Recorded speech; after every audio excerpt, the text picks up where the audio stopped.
শুনেছি জায়গাটা নাকি দারুণ, একবার দেখলেই চোখ জুড়িয়ে যায়।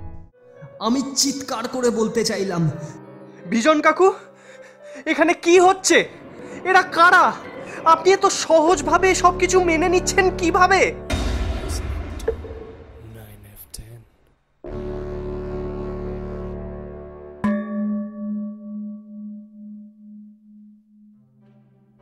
নমস্কার বন্ধুরা, 9ften.com আজকে আপনাদের জন্য নিয়ে এসেছে দুই কলম ভয়। কলম ধরেছেন বাংলাদেশ থেকে জনপ্রিয় লেখক জাকিউল অন্তু এবং পশ্চিমবঙ্গ থেকে উদীয়মান তারকা লেখিকা গীতিশ্রুতি মৌলিক। আমাদের আজকের শো শুরু হবে জাকিউল অন্তুর লেখা নিউ হোমিও হল দিয়ে এবং সমাপ্ত হবে গীতিশ্রুতি মৌলিকের লেখা ছায়াবট গল্পটি দিয়ে। আমাদের টেলিগ্রাম চ্যানেল t.me/the9ften এ জয়েন করে দাবি করুন স্বপ্নময় চক্রবর্তী, প্রকল্প ভট্টাচার্য সহ এক গুচ্ছ উদীয়মান লেখকের সৃজনশীলতায় ভরা 2014 আন্তর্জাতিক অনুগল্প প্রতিযোগিতার গল্প সংকলন ক্রোধ ই-বুক সম্পূর্ণ বিনামূল্যে। ডেসক্রিপশন বক্সে লিংক রইল। জাকিউল অন্তু ব্যক্তিগত জীবনে আইনের মতো রসকসীন বিষয়ে পড়াশোনা করার কারণে মানুষের মুক্তির উপায় হিসেবে বেছে নিয়েছিলেন কল্পনার জগৎকে। 2015 সালে ফেসবুকে ফ্যান্টাসি সিরিজ ডক্টর গ্রিফিনো নিয়ে লেখালেখিতে আগমন। তারপর লিখেছেন বেশ কিছু ফ্যান্টাসি, সাইকো ও হরর গল্প। প্রতি বছর অমর 21 বইমেলায় বিভিন্ন গল্প সংকলনে তার লেখা গল্প স্থান পায়। আজকের প্রথম গল্প নিউ হোমিও হল।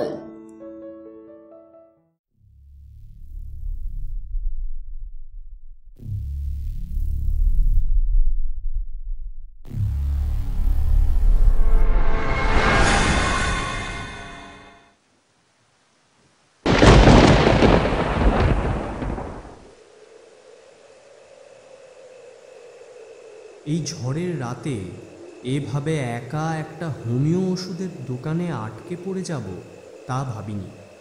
সব রমজান চাচার দোষ।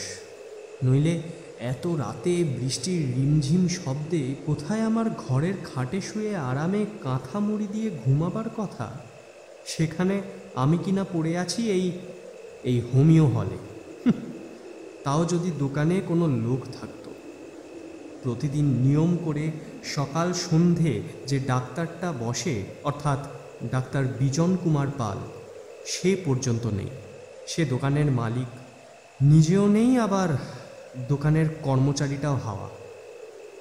বেটা, মোম জ্বালায় আনতেছি ভাই, ডাক্তার সাহেব এই নিয়ে আইতেছে বলে সেই যে বেরিয়েছে, আর খোঁজ নেই। এসেছিলাম রমজান চাচার সর্দির ওষুধ নিতে। চাচার অ্যালোপ্যাথিতে মোটেই বিশ্বাস নেই।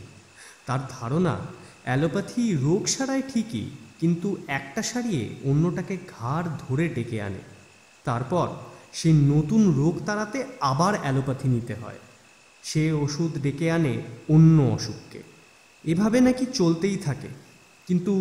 কিন্তু হোমিও ওষুধ ধীরে ধীরে কাজ করলেও একসময় রোগকে গোড়া থেকে নির্মূল করে ছাড়ে। অ্যালোপ্যাথিতে তা করতে পারার কোনো সম্ভাবনা নাকি কোনো দিনও ছিল না, আর অদূর ভবিষ্যতেও নেই। তাছাড়া খরচের ব্যাপারটাও তো দেখতে হবে নাকি? তোর ওই অ্যালোপ্যাথি ডাক্তাররা কি পারবে মাত্র 20 টাকায় ফুলকোর সর্দি নিরামের ওষুধ দিতে? অত কিন্তু সহজ নয়। ওই বিজন ডাক্তার জাদু জানে রে, জাদু। হোমিওর ব্যাপারে স্বয়ং হানিম্যানও তেমন জানতো কিনা আমার কিন্তু সন্দেহ আছে। তাই আগে থেকেই বলে রাখি, কাশি হোক বা ক্যান্সার, হোমিও কিন্তু আমি ছাড়তে রাজি নই। বলে খুনখুন গলায় বেশ কয়েকবার কেশে নিয়েছিলেন রমজান চাচা। আমি মুখ ফুটে একবার বলতে চেয়েছিলাম, ওটা হানিম্যান নয়, হ্যানিম্যান, হোমিওপ্যাথির জনক, কিন্তু বলিনি। পুরনো আমলের মানুষ, আমার চাইতে বয়সে বড়, তাই ব্যাপারটা নিয়ে মনে মনে হেসে নিলেও তাকে সামনে তেমন কিছু বলিনি। বেচারা কষ্ট পাবেন। কিন্তু এখন দেখছি তার কষ্ট লোপ করতে গিয়ে নিজেই লোপাট হয়ে যাচ্ছি। একা একা একটা অন্ধকার ঘুপচির দোকানে হোমিও ওষুধের বিটকেল কড়া ঘ্রাণ নিতে কজনেরই বা ভালো লাগে বলুন? ইলেকট্রিসিটি থাকলে অন্তত ওষুধের তাক গুনে সময় পার করা যেত, সেই উপায়ও নেই। দোকানের লোকটা এখানে সারা দিন কীভাবে থাকে কে জানে। আমার তো নাকে গন্ধ আসতেই মনে হচ্ছে লাশ ঘরে বসে আছি। একবার এক প্রতিবেশীর আত্মীয়ের লাশ সংগ্রহ করতে যেতে হয়েছিল মর্গে। রোড অ্যাক্সিডেন্টের লাশ, গলা পচা থেঁতলে যাওয়া লাশ বীভৎস রূপ নিয়েছিল। দেখলেই নাড়ি ভুঁড়ি উল্টে আসে। প্রতিবেশী লাশ দেখে নিজেই সামলাতে পারলেন না, মাথা ঘুরে পড়ে গেলেন। জ্ঞান ফেরার পর আবার সাহস করে দ্বিতীয়বার দেখতে গিয়ে স্ট্রেচারের পাশেই হড়হড় করে বমি করে দিলেন। আমি না থাকলে হয়তো আরও কাণ্ড ঘটত। শেষে তাকে একই হাসপাতালে স্যালাইন লাগিয়ে ভর্তি করা হলো। আমি থাকলাম পাহারায়। সারা রাত হাসপাতালের নোংরা কেবিনে একটা ময়লা বেডে তেল চিটচিটে বালিশে কোনো রকম মাথা রেখে ঘুমানোর চেষ্টা করছিলাম। কিন্তু সেই চেষ্টাকে ভণ্ডুল করে দিল বিরাট সব মশার দল। এমনিতেই বালিশে লেগে ঘাড় চুলকোচ্ছিল, মশক বাহিনী এসে সারা গায়ে চুলকানির ব্যবস্থা করে দিল। সারা রাত ঘুম হলো না। অবশ্য ঘুম না হওয়ার একটা বিশেষ কারণ ছিল। যার লাশ দেখতে গিয়েছিলাম, চোখ বন্ধ করতেই তার দুর্ঘটনায় বিকৃত চেহারাটা মনের পর্দায় ভেসে উঠছিল। সেই থেকে ঠিক করেছি খুব কাছের মানুষ ছাড়া আর কারোর জন্য যেছে পড়ে হাসপাতালে রাত কাটাবো না। সেই দিনের পর থেকে আজ অবধি ওরম ঝামেলায় পড়তে হয়নি। আজকের ব্যাপারটা অবশ্য জানি না। দোকানের নতুন লোকটার নাম হামিদুল, মাঝবয়সী লোক। আগে একটা ছোকরা কাজ করতো দোকানে। হামিদুলের কাছে শুনলাম সে পালিয়েছে কিছুদিন হলো, তাই তার বদলে এসেছেও। হামিদুল বলেছিল ডাক্তার নাকি আসবে কিছুক্ষণের মধ্যে। না আছে ওর দেখা, না বিজন ডাক্তারের দেখা। আজকের নিউ হোমিও হলের একমাত্র উপস্থিত ব্যক্তি হিসেবে দাঁড়িয়ে আছি আমি। হঠাৎ নীরবতা ভেঙে আমার ঠিক পেছন থেকে একটা খুটখাট আওয়াজ ভেসে এলো। বিজন কাকু চেম্বারের যে চেয়ারে বসেন সেখান থেকে। ডাক্তার কি এলেন নাকি? তার চেম্বারের পেছনে একটা দরজা অবশ্যই আছে, হয়তো সেই দরজা দিয়েই ঢুকেছেন। কিন্তু পেছনে তো জংলা, ওখানে এই বৃষ্টির রাতে কি করছিলেন উনি? আমি ডাক দিলাম, বিজন কাকু এসেছেন? প্রথমে কোনো জবাব এলো না। পরে একটা কাশির আওয়াজ পেতেই বুঝলাম বিজন ডাক্তারের গলা। উনি বললেন, কিরে তন্ময়, তুই এখন এলি? তোর রমজান কাকা পাঠিয়েছে নিশ্চয়ই। আবার সর্দি, তাই না? সত্যি এই বুড়ো বয়সে বর্ষায় না ভিজলেই হয়। বিজন কাকুর কথায় খানিকটা অবাক হলাম। এই অন্ধকারে উনি এমন নিশ্চিত করে আমায় চিনলেন কিভাবে? তার ওপর আবার কি কাজে এসেছি সেটাও বলে দিলেন। ওটা যে সত্যি বিজন কাকু, সেটা নিয়ে অন্ধকারে আমি ততটা নিশ্চিত ছিলাম না। বললাম, হ্যাঁ কাকু, আপনার সাথে দেখা হয়েছিল নাকি রমজান চাচা? উনি তো আজ বের হননি ঘর থেকে। আপনি বাসায় গিয়েছিলেন বুঝি? না, বাসায় যায়নি রে। তোর চাচার সাথে এত বছরের পরিচয়, সারা বছর ঠিক থাকলেও প্রতি বর্ষায় ব্যাটার একবার অন্তত সর্দি কাশি হবেই। সেটা ডাক্তার হয়ে আমি জানবো না? কিন্তু বিদ্যুৎ তো নেই বাবা, তোকে অপেক্ষা করতে হবে। চার্জার লাইটটাও বাড়িতে ফেলে এসেছি। হামিদুলকে মোম আনতে পাঠিয়েছিলাম, আনেনি এখনো। বদটা সুযোগ পেয়ে নিশ্চিত বিড়ি টানতে গেছে। তুই বস বস, বিদ্যুৎ এসে যাবে হয়তো কিছুক্ষণের মধ্যে। এলেই ওষুধ প্যাক করে দেব। মনে মনে প্রচণ্ড বিরক্ত হলাম বিদ্যুৎ অফিসের ওপর। ওদের জন্যই আজ আমার এই বেহাল দশা কিনা। এখন দম বন্ধ করা অন্ধকার গুমোট পরিবেশে একটা বুড়োর সাথে বসে অপেক্ষা করতে হবে ইলেকট্রিসিটির। কোনো মানে হয়? তাও যদি লোকটার মুখের দিকে তাকিয়ে কথা বলা যেত তাহলে একটু স্বস্তি পেতাম। অন্ধকারে কিছুই তো দেখা যাচ্ছে না। তবে তবে বাইরে কড়কড়াত শব্দে ঘন ঘন বিদ্যুৎ চমকাচ্ছে। মাঝে মধ্যে সেই আলো অর্ধেক নামানো শাটারের ফাঁক দিয়ে দোকানের ভেতরে আসছে। সেই ক্ষীণ আলো ক্ষণে ক্ষণে চোখে পড়ছে ঠিকই, কিন্তু ঘর আলোকিত হওয়া তো দূরে থাক, উল্টে অন্ধকারটা আরও গাঢ় হচ্ছে বলে মনে হলো। কিন্তু কিন্তু এই আধো আলো আধো ছায়ায় একটা অদ্ভুত ব্যাপার দেখেছি আমি। সবচেয়ে বড় বাজটা যখন পড়ল তখন আলোর পরিমাণ বেশি ছিল। সেই আলোয় দেখলাম বিজন কাকু তার চেয়ারে নেই, অথচ তার আলাপ শুনতে পাচ্ছি। তিনি এক নাগাড়ে বিভিন্ন বিষয় নিয়ে আলাপ করে যাচ্ছিলেন। তাহলে তাহলে কি আমি ভুল দেখলাম? আরও বেশ কয়েকবার এমনটা হলো। একবার তাকে চেয়ারে দেখা যায়, আরেকবার উধাও। হয়তো ঘুরে ঘুরে কাজ করছে সে। একবার চেয়ার ছেড়ে উঠে যাচ্ছে, আবার এসে বসছে। কিন্তু ব্যাখ্যাটা আমার নিজেরই তেমন পছন্দ হলো না। কারণ এত অল্প সময়ে চেয়ার ছেড়ে উঠে আবার চেয়ারে ফিরে আসার কাজ তিনি কেন করবেন? তাছাড়া এই অন্ধকারে বারবার উঠে গিয়ে কি করছেন উনি? আমার চেয়ে বেশি চোখের জোর যে ওনার নেই তা নিঃসন্দেহে বলতে পারি।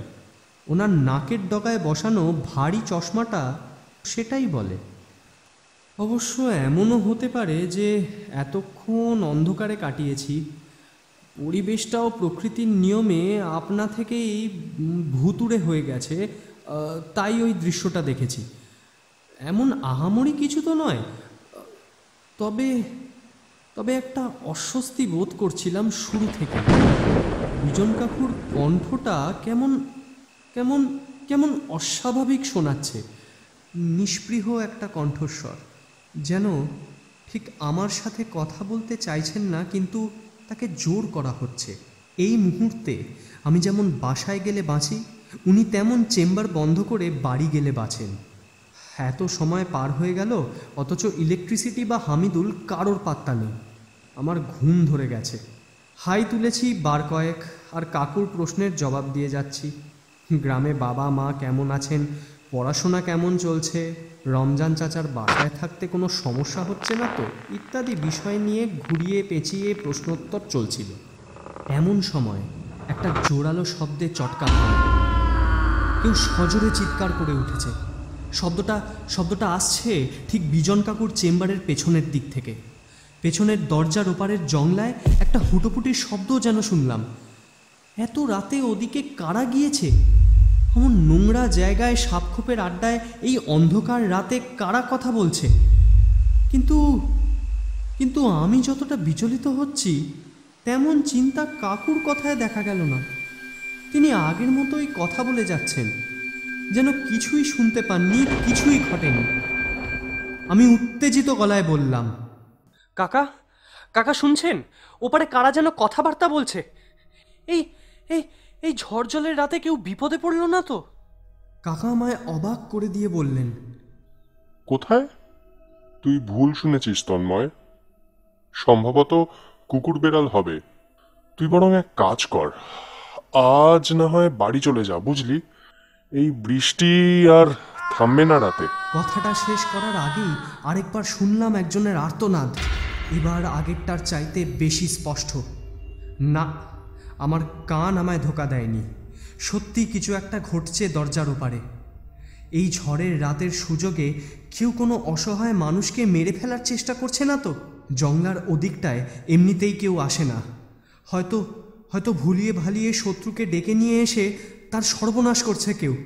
আমি অন্ধকারে হাতড়ে হাতড়ে এগিয়ে গেলাম, কিন্তু দরজার কাছে যাওয়ার আগেই থমকে দাঁড়াতে হলো। বিজন কাকু সামনে এসে দাঁড়ালেন। লম্বা মানুষটার উষ্ণ নিঃশ্বাস এসে পড়ছে আমার ঘাড়ে। তিনি শীতল গলায় বললেন, কোথায় যাচ্ছিস?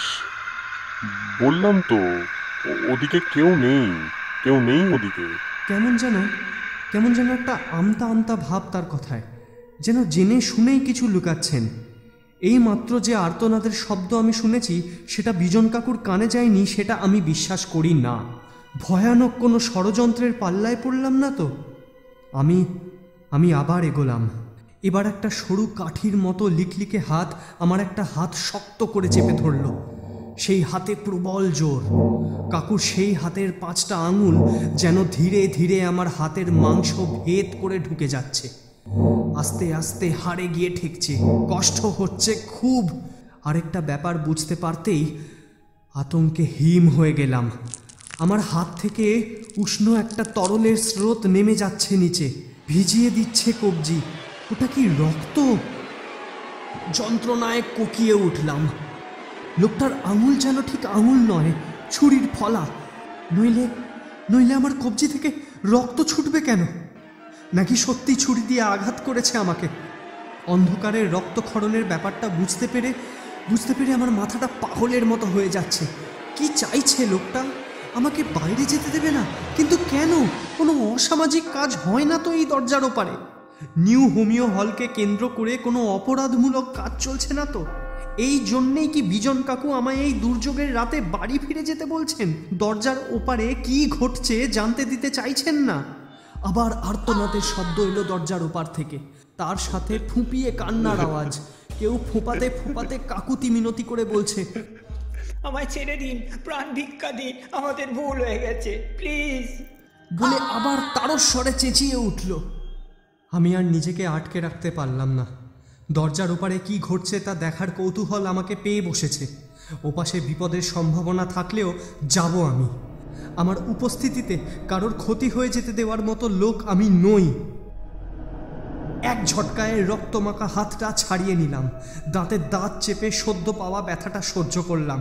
তারপর বিজন কাকু কিছু বুঝে ওঠার আগেই প্রায় ঝাঁপিয়ে পড়লাম দরজার ওপর। ওটা খোলাই ছিল।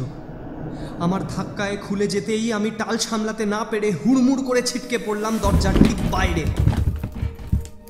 বৃষ্টি অনেকটা কমে এসেছে। আকাশে কালো মেঘ বৃষ্টি হয়ে ঝরে গেছে, তাই মেঘের আড়ালে ঢাকা পড়া পূর্ণিমার চাঁদটা বেরিয়ে এসে মোটামুটি আলোকিত করে দিয়েছে এদিকটা।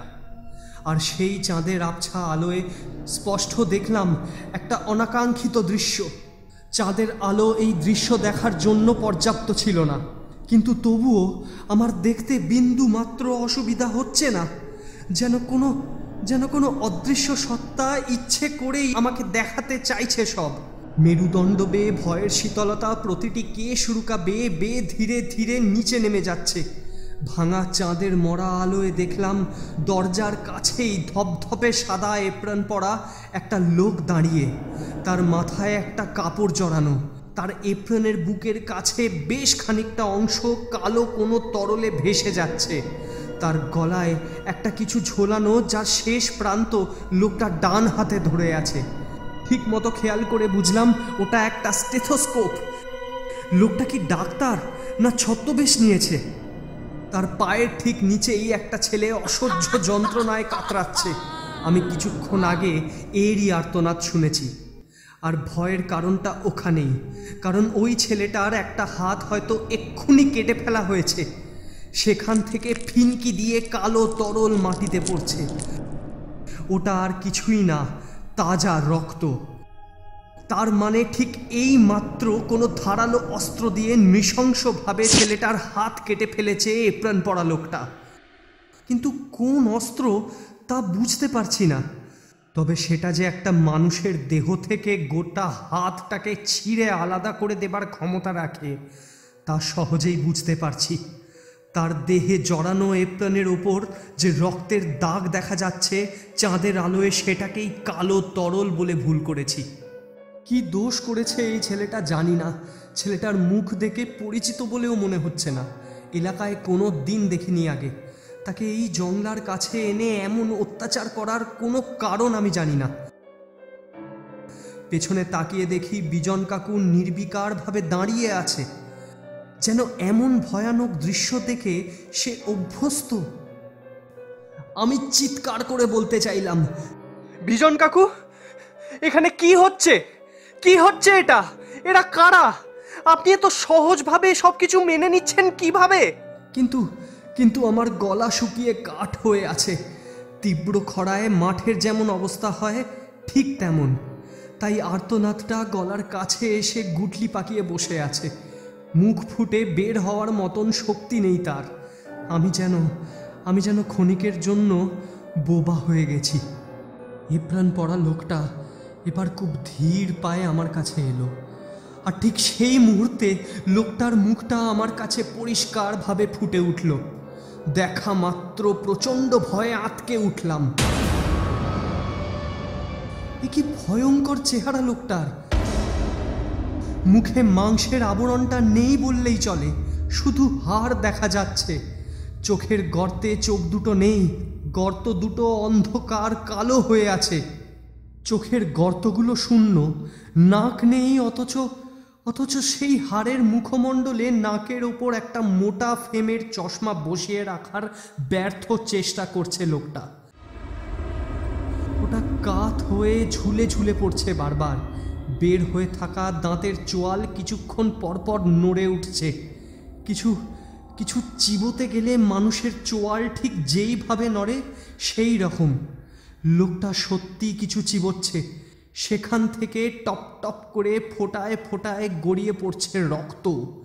ভালো করে খেয়াল করতেই ব্যাপারটা বুঝতে পারলাম। হ্যাঁ, আমার মনে ডানা বেঁধে ওঠা কুৎসিত ভাবনাটাই সত্য। লোকটা তার পায়ের নিচে পড়ে থাকা ছেলেটার কাটা হাতটা চিবিয়ে খাচ্ছে। কতটা জঘন্য সে দৃশ্য তা বলে বোঝানো মুশকিল। চরম বিতৃষ্ণায় মনটা ভরে উঠল। আমি কথা বলার শক্তির সাথে সাথে চলাফেরার শক্তি পর্যন্ত হারিয়ে ফেলেছি। এখান থেকে যে পালাবো তার উপায় নেই। পেছনে তাকিয়ে দেখি দরজা আগলে বিজন কাকু দাঁড়িয়ে মৃদু মৃদু হাসছে। কি পাষাণ মানুষটা! কোনো সাধারণ মানুষ কি এই অসহ্যকর ঘটনা দেখে চুপ থাকতে পারে? অথচ বিজন কাকু কি পৈশাচিক হাসি গাইনা হাসছে। মাটিতে পড়ে কাতরাতে থাকা ছেলেটাকে আমি চিনি না, কিন্তু ওর জন্য খুব মায়া হচ্ছে। ও ভয়ে ঘৃণায় আমার মতোই বোবা হয়ে গেছে। ওর মাটিতে ডাকাডাকি দেখলেই বোঝা যাচ্ছে কতটা কষ্ট পাচ্ছে ও। এমন সময় আরেকটা ব্যাপার ঘটল। চলমান কঙ্কালের চোয়াল আবার হা হয়ে গেল, কিন্তু এবার কিছু খাওয়ার জন্য নয়, কথা বলার জন্য। তার গলায় স্বর বলে কিছু আছে কিনা তাই নিয়ে সন্দিহান ছিলাম। যখন চোয়াল নাড়ানোর সাথে সাথে একটা পরিচিত কণ্ঠস্বর ভেসে এলো, তখন ভয়টা আরও বেড়ে গেল, যেন ঠিক আমাকে উদ্দেশ্য করে বলা হচ্ছে কথাগুলো। তন্ময়, তন্ময়, ভালো আছো? এখানে কিভাবে এলে তন্ময়? আমার যদি ভুল না হয় তবে এই লোকটা আমাদের পাড়ার বিখ্যাত হার্ট সার্জন সুধীর বাবুর কণ্ঠস্বর, যিনি দুর্ভাগ্যবশত কিছুদিন আগে জনরোষে পড়ে গণপিটুনি খেয়ে মারা পড়েছেন। কারণ ছিল এলাকার এক বিখ্যাত স্কুল মাস্টারের ভুল চিকিৎসায় মৃত্যু। কিন্তু রাগের মাথায় ডাক্তারকে মেরে ফেলার পর সবাই জানতে পারে যে আসলে তার কোনো ভুল ছিল না। মাস্টারের মৃত্যু প্রাকৃতিক নিয়মেই হয়েছিল, কিন্তু ততক্ষণে যা হবার হয়ে গেছে। মৃত্যুর আগ মুহূর্ত আহত সুধীরবাবু নাকি অনেক কাকুতি মিনতি করেছিল, বলেছিল তার কোনো দোষ নেই, কিন্তু কেউ শোনেনি তার কথা। যে যেভাবে পেরেছে আঘাত করেছে তার সারা দেহে। বিকৃত রক্তাক্ত দেহটা অনেকক্ষণ পড়েছিল তার বাড়ির সামনে। কেউ ঠিকমতো সৎকার পর্যন্ত করতে আসেনি, আত্মীয় স্বজন কেউ ছিল না। শেষে পৌরসভার পক্ষ থেকে সৎকারের ব্যবস্থা করা হয়। হাসপাতাল কর্তৃপক্ষের পক্ষ থেকে তাদের কর্তব্যরত ডাক্তারের ওপর হামলা হওয়া নিয়ে আদালতে একটা মামলা দায়ের করা হয়েছিল ঠিকই, কিন্তু পাবলিক সেন্টিমেন্টের কাছে সে মামলা ধোপে টেকেনি, খারিজ হয়ে গেছে। আজ এই বৃষ্টি ভেজা পূর্ণিমার রাতে সুধীরবাবু কেন ফিরে এসেছেন? তার উদ্দেশ্য কি? মনে মনে করা প্রশ্নগুলো কি আমার মুখ ফসকে বাইরে বেরিয়ে এসেছিল কিনা জানি না, তবে তার উত্তর দিল বিজন কাকু। বলল, জানিস তো সুধীর আমার বন্ধু মানুষ ছিল। ডাক্তারির দুটো আলাদা শাখা নিয়ে পড়াশোনা করলেও আমরা একে অপরের মঙ্গল কামনা করতাম। কর্মজীবনে দুজন দুজনের উন্নতি দেখে খুব খুশি হতাম। কিন্তু একদিন আমারই ফার্মেসিতে বসে সুধীর নিতান্ত ঠাট্টার ছলে আমায় অপমান করে বসলো। জানিস, ও বড় হার্ট সার্জন, আর আমি নাকি সামান্য খুচরো হোমিওপ্যাথিক ডাক্তার। এভাবে চরম সত্যটা মুখের ওপর বলাতে আমার মনটা প্রতিহিংসার আগুনে জ্বলে পুড়ে ছাড়খাড় হয়ে গেল। মনে মনে ওর তাচ্ছিল্যের জবাবটা দেওয়ার জন্য প্রস্তুতি নিতে লাগলাম। আর একদিন সুযোগও পেয়ে গেলাম। ওর দায়িত্বে থাকা রোগী রতন মাস্টারের মৃত্যুর খবরটা পেয়ে মাথায় একটা বুদ্ধি খেলে গেল। আমার পরিচিত কিছু ছোকরাকে পাঠিয়ে হাসপাতালে মাস্টারের মৃত্যুর প্রতিবাদে হুজুগ তুলে দিলাম। আর কাজ হলো দারুণ। ভেবেছিলাম মানুষ শুধু গণপিটুনি দিয়ে ছেড়ে দেবে ওকে, কিন্তু ক্ষিপ্ত জনতা যে ওকে জানে মেরে ফেলবে তা বুঝিনি। সামান্য অপমানের বদলা খুব খুব বেশি ভারী হয়ে গেল। মনটা খারাপ হলো। হাজার হলেও সুধীর আমার বন্ধু ছিল তো। একটু সায়স্তা করতে গিয়ে হারালাম ওকে। কিন্তু দুদিন পরেই ও ঠিক ফিরে এলো। ওর লাশটা শেষবারের মতন যেমন দেখেছিলাম ঠিক তেমন চেহারা নিয়ে, জানিস। তারপর প্রতি রাতে একে একে আমার চোখের সামনেই মারাত্মক জিঘাংসা নিয়ে নির্মমভাবে খুন করতে থাকলো আমার পাঠানো ছোকরাগুলোকে। হ্যাঁ রে, যারা হাসপাতালে গিয়ে সাধারণ মানুষকে খেপিয়ে তুলেছিল ওকে মারার জন্য। ওই মাটিতে যে ছেলেটাকে দেখছিস না, ওই শেষ। যতক্ষণ না ওকে কঠোর যন্ত্রণাদায়ক মৃত্যু না দেবে ততক্ষণ শান্তি হবে না সুধীরের। হবে না, শান্তি হবে না। আঙুল দেখিয়ে বলল, ওই দেখ দেখ ছেলেটার শেষ পরিণতি। বলে প্রচন্ড শব্দে হো হো করে হেসে উঠল বিজন কাকু। পৈশাচিক সে হাসি আমার কানে তালা লাগিয়ে দিচ্ছে। সেই অসহ্য হাসি শুনতে শুনতে আমি চোখের সামনে যে দৃশ্য দেখলাম তাতে হৃৎপিণ্ড লাফাতে লাফাতে পাঁজর ফুঁড়ে বেরিয়ে আসতে চাইল। খুব জোর ওটা। স্পন্দন বন্ধ হয়ে আমার অবস্থাও সুধীর বাবুর মতোই হতো, সোজা অপঘাতে মৃত্যু। দেখলাম প্রাক্তন হার্ট সার্জন সুধীর বাবু তার হাতে স্টেথোস্কোপ উঁচিয়ে ধরে এগিয়ে যাচ্ছেন নিচে পোতা ছেলেটার দিকে। স্টেথোস্কোপের গোলাকার মুখ যেটা রোগীর বুকে চেপে ধরা হয়, সেই মুখটা হঠাৎ আগুনের মতো জ্বলে উঠেছে। তারপর বলা নেই কওয়া নেই সেই জ্বলন্ত স্টেথোস্কোপের মুখটা তিনি ঠেসে ধরলেন ছেলেটার বুকে। ওর গগন বিদারী চিৎকারে কেঁপে উঠলাম। বিস্ফারিত চোখে দেখলাম ছেলেটার হৃৎপিণ্ডের জায়গাটায় নিমেষে ছিদ্র হয়ে যাচ্ছে। ছিদ্রটা ক্রমশ বড় হচ্ছে। চোখের পলকে বুকের ছিদ্র গলে ওর ধক ধক করতে থাকা হৃৎপিণ্ডটা দেখা গেল, কিন্তু কোথাও এক ফোঁটা রক্ত নেই। শুধু পাঁজরের হাড়ের খোপে থাকা হৃৎপিণ্ডটা শেষ স্পন্দন দিয়ে যাচ্ছে। ডাক্তার আর দেরি করলেন না, ডান হাত দিয়ে খামচে ধরলেন অঙ্গটা। তারপর চরম আক্রোশে সেটাকে ছিঁড়ে নিয়ে আকাশের দিকে তাকিয়ে বুনো জানোয়ারের মতো গর্জন করে উঠলেন।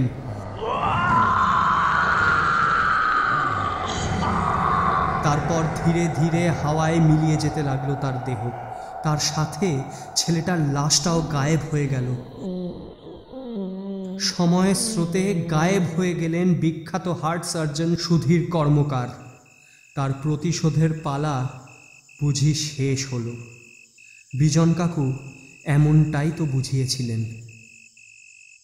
এই ভৌতিক ঘটনার পর পরিস্থিতি খানিকটা স্বাভাবিক হলে আমি দুর্বল চিত্তে কাঁপা কাঁপা গলায় বিজন কাকুকে প্রশ্ন করেছিলাম, কাকু, ঘটনার আসল হোতা তো আপনি ছিলেন। সুধীরবাবু আপনাকে এমনি এমনি ছেড়ে দিলেন? বিজন কাকু হাসলেন, সেই গায়ে কাঁটা দেওয়ার মতো হাসি। তারপর আমার একটা হাত তুলে আলতো করে তার বুকের বাম পাশে রেখে বললেন, ছেড়ে তো দেয়নি। আমি আতঙ্কে থরথর করে কাঁপতে থাকা হাতটা এক ঝটকায় সরিয়ে নিলাম। কাকুর বুকে যেখানে হৃৎপিণ্ড থাকার কথা সেই জায়গাটা একদম শিথিল হয়ে আছে, হৃদস্পন্দনের চিহ্নই নেই ওখানে। তারপর কখন অজ্ঞান হয়ে গেছি জানি না। আমার কলিজার জোর বেশি না হলে হয়তো শুরুতেই অজ্ঞান হয়ে যেতাম।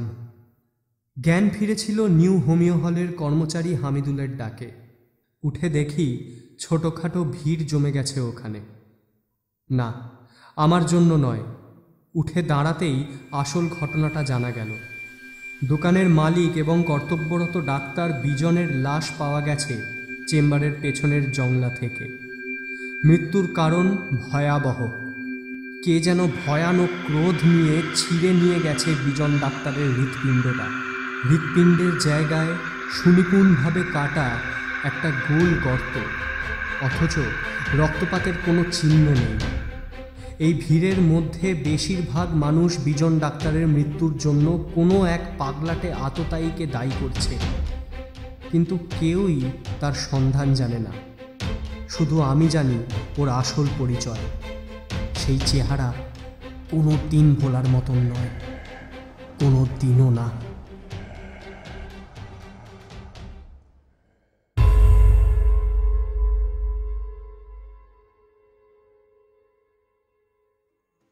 দ্বিতীয় গল্প গীতিশ্রুতি মৌলিকের কলমে ছায়াবট শুরু করার আগে বলে নেই, এতক্ষণ শুনছিলেন জাকিউল অন্তুর কলমে নিউ হোমিও হল। গল্পের সূত্রধর সুধীর বাবু, বিজন ডাক্তার অরিত্র, রমজান চাচা দেবক, যুবক ইমন। একটি বিশেষ ঘোষণা, অরিক বইমেলা পাবলিকেশনের সহযোগিতায় আমাদের গল্প প্রতিযোগিতা ইভেন্টে ভয়ের দেশে আপনার স্বরচিত ভৌতিক বা রোমাঞ্চকর বা অলৌকিক গল্প পাঠান এবং জিতে নিন ৫,০০০ টাকা প্রথম পুরস্কার ও আরও অন্যান্য পুরস্কার।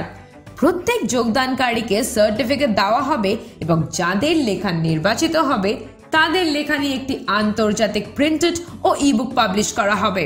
সঙ্গে 9afton.com এর তরফে অডিও বুক প্রকাশের সুযোগ তো থাকবেই। প্রতিযোগিতার ডিটেলস এই ভিডিও ডেসক্রিপশনে পেয়ে যাবেন। লেখা পাঠানোর শেষ তারিখ 31 অক্টোবর 2020। লেখিকা গীতিশ্রুতি মৌলিক মূলত ছোট গল্পকার। বাংলা ভাষায় লেখার আগ্রহ জন্মায় বাবা বিশিষ্ট লেখক শ্রী গোপালচন্দ্র মৌলিকের দ্বারা অনুপ্রাণিত হয়ে। এছাড়া স্বামী শ্রী মোহিত কুমার ধারার পৃষ্ঠপোষকতা তো আছেই। লেখিকার বিভিন্ন গল্পে সমাজ জীবনে প্রতিফলন ঘটতে দেখা যায়। নারী কেন্দ্রিক গল্প, গোয়েন্দা গল্প, ভৌতিক গল্প, রম্য রচনা ইত্যাদি নানা ধরনের গল্পের মাধ্যমে পারস্পরিক সম্পর্কের নিবিড়তাই যার মূল উপজীব্য। আজকের তৃতীয় গল্প ছায়াবট।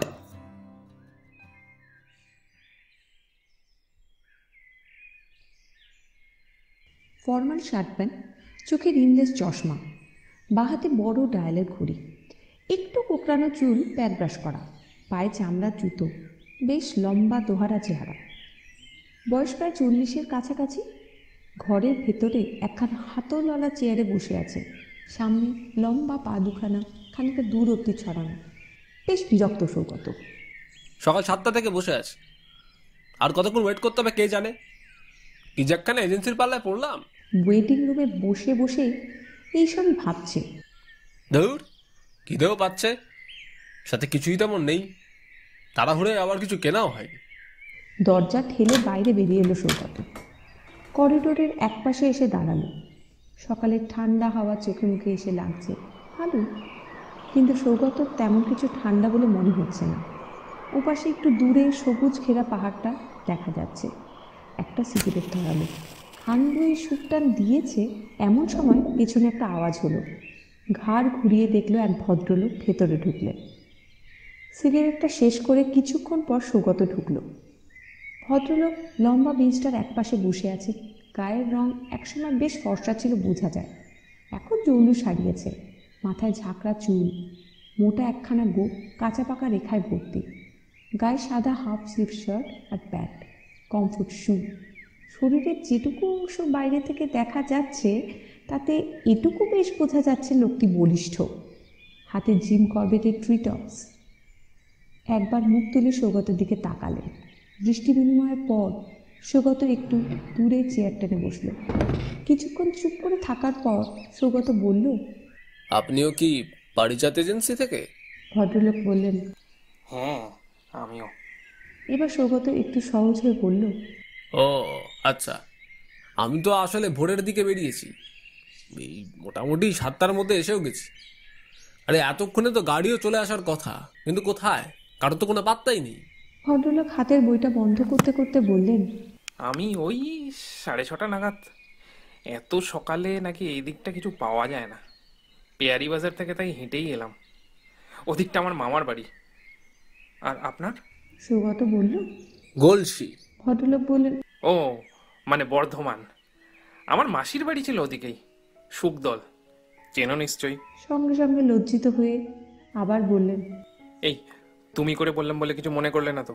সৌগত বলল, এমা না না, তুমি করেই বলুন, আমি কিছু মনে করছি না। আর সুখদল যে সে ভালো করেই চেনে সেটাও জানালো। ভদ্রলোক বেশ সপ্রতিভ বললেন, তা তোমার নামটা কি ভাই? সৌগত চট্টরাজ। আপনার? অখিলেশ, অখিলেশ দাশগুপ্ত। ভদ্রলোক বললেন, এক্সকিউজ মি, পারিজাত এজেন্সি? সৌগত ও অখিলেশবাবু মুখ তুলে দেখলেন দরজার সামনে একটি মেয়ে দাঁড়িয়ে আছে। রোগা ছিপছিপে, খাটো চুল, বয়স 25 কি 26, 2-1 বছর বেশিও হতে পারে। সুন্দরী না হলেও বেশ মিষ্টি চেহারা, কুর্তা পাজামা পরা, পায়ে চটি। সৌগত বলল, হ্যাঁ, আমরাও সেই অপেক্ষাতেই। মেয়েটি ভ্রু কুচকে বলল, মানে? অখিলেশবাবু বললেন, মানে ওই আমরাও পারিজাতের অপেক্ষায়, কিন্তু কারোরই দেখা নেই। মেয়েটি আশ্বস্ত হয়ে বলল, ও আচ্ছা। একটা চেয়ার টেনে নিয়ে বসল। বলল, কটা বাজলো বলুন তো? সৌগত বললেন, নিয়ার অ্যাবাউট 9। ওরে বাবা, 9টা তো ছুঁই ছুঁই, এখনো কেউ আসেনি? বলল মেয়েটি। শুনেছি জায়গাটা নাকি দারুণ, একবার দেখলেই চোখ জুড়িয়ে যায়, বলল মেয়েটি। প্রকৃতি এত সুন্দর নাকি আর কোথাও নেই। মানে বইয়ের পাতায় আমিও তাই পড়েছি আর কি। আচ্ছা, তোমার কি নাম? বললেন অখিলেশবাবু। আমার নাম শতরূপা লাহিড়ী। মেয়েটি উত্তর দিল। একটা গাড়ি এলো মনে হচ্ছে। সৌগত জানলার দিকে তাকিয়ে অন্য মনস্কভাবে বলল। হন্তদন্ত হয়ে ঘরের ভেতরে একটা লোক এলো। গায়ে সস্তা সুতির ছিটের ফতুয়া আর সাদা পাজামা। খুব যে পরিষ্কার তা বলা যাবে না, গায়ের রং বেশ কালো। ডান হাতে পুরনো সস্তা ঘড়ি, মাথার চুল খুব ছোট করে ছাটা, পায়ে রবারের চপ্পল। লোকটি ঘরে ঢুকে তাদের দিকে এগিয়ে এলো, বলল, আমার নাম অসীম পয়রা, আপনাদের ড্রাইভার। গাড়ি রেডি, চলুন সবাই। অখিলেশবাবু বেঞ্চ থেকে উঠতে উঠতে বললেন, এতক্ষণে এলে? গাড়ি আসছে না দেখে আমি তো ভাবলাম আজ এখানেই থেকে যেতে হবে। চলো তবে যাওয়া যাক। শতরূপা আর সৌগত অখিলেশবাবুর সাথে বেরিয়ে এলো, খানিকটা বিরক্তই অসীমের ওপর। গাড়ির দরজাটা খুলতে খুলতে অসীম বলল, মেয়েটার কাল রাত থেকে খুব জ্বর, তাই বাড়ি গিয়ে একবার দেখে এলাম। ডাক্তার এলো, তাই বেরোতে একটু দেরি হয়ে গেল। তা না হলে আপনাদের ওয়েট করতে হতো না। একে একে সবাই গাড়িতে উঠে পড়ল। সামনে সৌগত, পেছনের সিটের শতরূপা আর বাঁ দিকে অখিলেশবাবু, ড্রাইভারের সিটে অসীম। অসীমকে লক্ষ্য করে শতরূপা বলল, আচ্ছা, পৌঁছতে কতক্ষণ লাগবে? ওই ঘন্টা 2। অসীম বলল। সৌগত জানলা দিয়ে বাইরেটা দেখতে দেখতে বলল, বেশ অনেকটা রাস্তা, তাই না? হ্যাঁ, আসলে রাস্তা তো খুব একটা ভালো নয়, চড়াই উতরাই আছে বেশ কিছু জায়গায়, তাই সময়টা লেগে যায়। অসীম গিয়ার বদলাতে বদলাতে বলল। অখিলেশবাবু বললেন, তাহলে আর মাঝখানে নামার দরকার নেই, একেবারে চলে যাওয়াই ভালো। তোমরা কি বলো? শতরূপা আর সৌগত দুজনেই মাথা নাড়ল। বোঝা গেল তাদেরও এতে সম্মতি আছে। খানিকক্ষণ পর সৌগত অসীমের দিকে তাকিয়ে বলল, নদীটার যেন কি নাম? অসীম বলল, ওরসা। Yes yes, that's the name. Saugata জোর দিয়ে বলল। বোঝা গেল নামটা মনে পড়েছে। অসীম বলল, ওপাশেই অক্রিদা, ভারী সুন্দর জায়গা শুনেছি, নদীতে ছোট ছোট নৌকা আছে, নিজেরাই চলে যেতে পারবেন। শতরূপা বলল, তুমি যাওনি কখনো ওখানে? না, এজেন্সি এখনো পারমিশন দেয়নি। একটু আফসোসে সুরে বলল অসিত। অখিলেশবাবু বললেন, তা সৌগত, তুমি হঠাৎ এই পথে? সৌগত বলল, আসলে আমার পাটনায় একটা বিজনেস আছে, মানে ছিল। ব্যবসার কাজে 2-4 দিনের জন্য ওখানেই একটা দরকারে গিয়েছিলাম। কাল মোটামুটি ওই সন্ধ্যের মধ্যে কাজ শেষ। ভাবলাম রাতটা আর থাকবো না, গাড়ি করে ফিরছিলাম। কাছাকাছি চলেও এসেছিলাম, আচমকা উল্টো দিক থেকে একটা ট্রাক এসে মেরে দিল।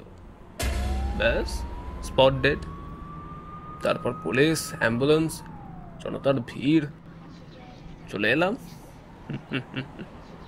আর আপনি? অখিলেশবাবু শুরু করলেন, আমার সারাটা জীবন জঙ্গলেই কেটেছে। ফরেস্ট রেঞ্জার ছিলাম, বিয়ে ফিয়ে হয়নি, রিলেটিভও তেমন কেউ নেই। পয়সা করি ভালোই ভালোই কামিয়ে নিয়েছি, কিন্তু ওই যা হয়, লোনলিনেস। দূর সম্পর্কের এক অনাথ ভাইপো ছিল, তাকে দত্তক নিলাম, লেখাপড়া শেখালাম, বিয়ে থাও দিলাম। কিন্তু যত দিন যেতে থাকলো, আমার প্রতি ওদের বিরাগ বাড়তে থাকলো, অসুস্থতাও যেন বাড়তে থাকলো। সারাক্ষণ শুধু ওই জমি জমা, প্রপার্টি, এসব নিয়ে কথা। ভেবেছিলাম যে ছোট থেকে যে অনাথ আশ্রমে নিজে বড় হয়েছি, তাদের কিছুটা হলেও সাহায্য করে যাব, কিন্তু সে আর হলো না, সব জোর করে নিয়ে নিল। পরে বুঝলাম রোজ একটু একটু করে বিষ আমার শরীরে ঢুকিয়ে দিচ্ছে ওরা। তা আজ সকালেই খেলা শেষ। শতরূপা নিজে থেকেই বলে উঠল, মানুষের চরিত্র বোঝা কত কঠিন, তাই না? কে আপন কে পর কেউ বলতে পারে না। কালের নিয়মে মায়ায় জড়িয়ে যায়, শুধু বিশ্বাস করে। তারপর যখন সেটা ভাঙে, তখন নিজেকে আর নিজের সামনেই দাঁড় করাতে পারে না। নিয়তির পরিহাসের কাছে হেরে যায়। নিজের অসহায়তার কাছে নিজেকে তখন একটা কুৎসিত কদর্য ক্লিব বলে মনে হয়। অনেকটা সময় কেটে গেল, সবাই চুপ। অখিলেশবাবু নিস্তব্ধতা ভেঙে বললেন, শতরূপা, তোমার কথা কিছু বলো না, মানে যদি বলতে চাও। শতরূপা বললেন, রিসার্চ করছিলাম মাইক্রোবায়োলজিতে, দুজনে, আমি আর অনিন্দ। এক বন্ধুর বিয়েতে গিয়েই আমাদের পরিচয়। তারপর একসাথে বেড়ানো, বই পড়া, সিনেমা দেখা, বৃষ্টিতে ভেজা, ভালোই কাটছিল সময়গুলো। তারপর হঠাৎই ওর বিদেশ যাওয়ার একটা সুযোগ আসে। গেলে খুব বড় প্রসপেক্ট, কিন্তু ওই সংস্থান নেই। আমি তখন বাবাকে গিয়ে বললাম, ব্যবস্থাও হয়ে গেল একটা, চলেও গেল অনিন্দ। 3 মাস পর আমার ব্রেন টিউমার ধরা পড়ল। যখন বোঝা গেল, তখন আর সেরকম কিছুই করার ছিল না। আজ সকালে ফোন করেছিল অনিন্দ ফিরে আসবে বলে। বাবা বলে দিল ওকে তার আর কোনো দরকার হবে না। আমিও বেরিয়ে পড়লাম। ঠান্ডা ক্রমশ বাড়ছে। শতরূপা জানলার কাজ তুলে দিল। অখিলেশবাবুও তাই। সুগত অসীমের দিকে তাকিয়ে বলল, অসীম দা কি এদিকে অনেকদিন? হ্যাঁ, তা তো হলোই। অসীম মাথা নেড়ে বলল। সুগত জিজ্ঞেস করল, কি হয়েছিল? অসীম আস্তে আস্তে বলতে শুরু করলো, অল্প বয়স থেকেই ভাড়ার গাড়ি চালাতাম, এদিক ওদিক যেতাম। একটু একটু করে মদের নেশা পেয়ে বসলো। মাঝে মাঝে পেটে ভীষণ ব্যথা হতো। কয়েকবার হাসপাতালে ভর্তি হয়েছি। বউ জমানো টাকা ভেঙে খরচ চালাতো প্রথম। তারপর আর পারল না। লিভারটা পুরো নষ্ট হয়ে গিয়েছিল। চিকিৎসা করতে হলে অনেক টাকার দরকার। যন্ত্রণায় ছটফট করতাম। শেষে একদিন রাতে গঙ্গায় ঝাঁপ দিলাম। খেল খতম। খালি মেয়েটাকে খুব মনে পড়ে, তাই মাঝে মাঝে গিয়ে দেখে আসি। এই যে এসে গেছি দাদা। অসীম একটু জোরে বলল। সামনেই ঘাট। গাড়ি থেকে নেমে অসীম আঙুল দিয়ে দেখালো। সুগত, অখিলেশবাবু, শতরূপা একে একে নেমে এলো। দুপাশে সবুজ গাছ, খোলা আকাশ, মাঝে বয়ে চলেছে স্বচ্ছ সলিলা ওরসা। অসীমকে বিদায় জানিয়ে ঘাটের দিকে এগিয়ে এলো ওরা। নৌকো উঠল, ভেসে চলল অচেনা অজানা এক দেশের দিকে। পাড়ের দিকে তাকিয়ে দেখলো অসীম ধীরে ধীরে ঝাপসা হয়ে যাচ্ছে। তারপর আর কিছুই দেখতে পাওয়া যাচ্ছে না। সামনে বিশাল ফটো ক্রমশ খুলে গেল। প্রহরী বলল, অকৃদায় আপনাদের স্বাগত। আমি আগে একে একে এগিয়ে চলল ওরা। ফটকের এক পাশে এক চিলতে ফলকে লেখা, যারা একদিন গেয়েছিল গান, করেছিল খেলা, হৃদ হাসি আজ তারা, হয়েছে বিতর শোক, মন বলে সবই বৃথা এই বেলা। আসলে তো এই মিলনের মাত্র শুরু, মৃত্যুহীন একের সাথে অনেকের মেলা। হরিদিন তো গেল, সন্ধ্যা হলো, পার করো আমারে। হরিদিন তো গেল, সন্ধ্যা হলো, পার করো আমারে।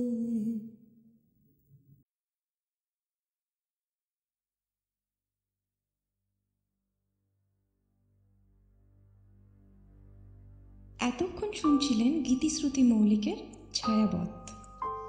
গল্পের সূত্রধর মিতালি, সৌগত অনিকেত, প্রহরী অরিত্র, শতরূপা দীপশ্রী, অখিলেশ উল্লাস, অসীম ইমন এবং আবহ সঙ্গীতে রয়েছেন Chandrani. Sound designing Mirajul, poster and animation উল্লাস এবং গল্পের সঞ্চালনায় রয়েছে ঈশিতা আর আমি শর্মী।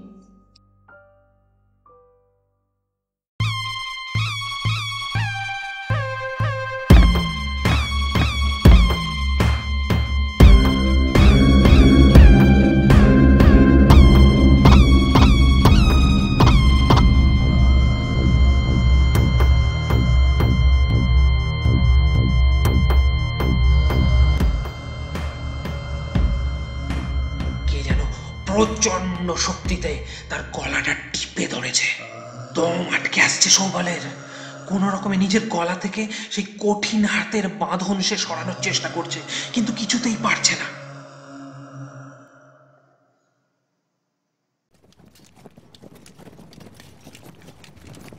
আসছে। হ্যাঁ ঠিক একদম। তুই রেডি তো? এবার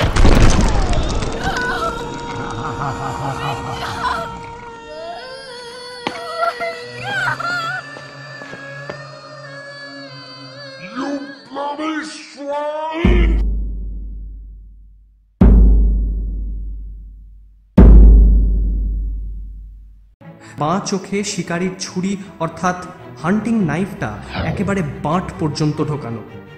চোখের ভেতর দিয়ে সে ছুরির ফলা একেবারে মস্তিষ্ক পর্যন্ত চলে গেছে। মৃত্যু হয়েছে তৎক্ষণাৎ। আর তার পাশে স্তব্ধ হয়ে দাঁড়িয়ে প্রফেসর ওয়াই। কি করে হলো হুজুর? শুকনো মুখে প্রফেসর ওয়াই বললেন, কিছুই জানি না। আমি ওদিকে হাঁস তাক করছিলাম, হঠাৎ বন্দুকের আওয়াজে এদিকে ফিরে দেখি প্রফেসর এক্স মাটিতে পড়ে আছে।